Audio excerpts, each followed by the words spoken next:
In this video, let me show you how to use the block area feature in Suzuki Vitara.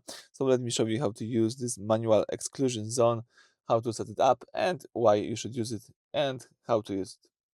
Let's begin.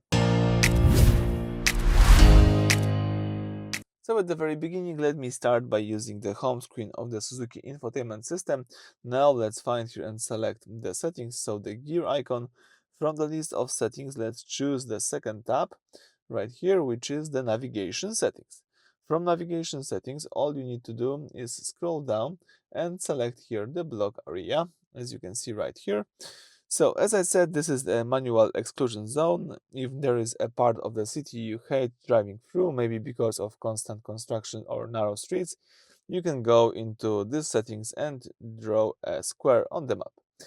So, in my case, I can, for example, choose here search by name. And for example, I can select the country at first, Poland,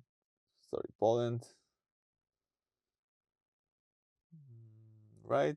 Let's select Poland in my case. Now you can, for example, choose some street.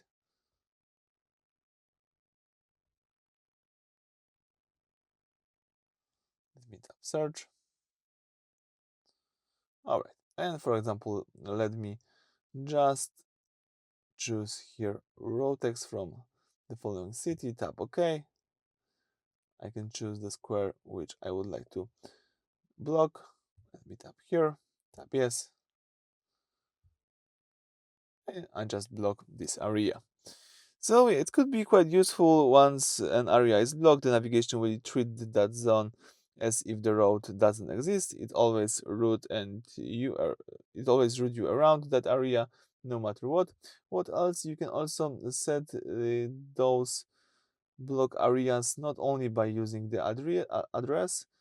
You can also tap here add to add more. You can add it, for example, by using the postcode, by using the point of interest, by categories. You can search from the map for coordinates. So you've got a lot of options here. So I think that's it for this video. Thank you for watching. Please subscribe to our channel and leave thumbs up.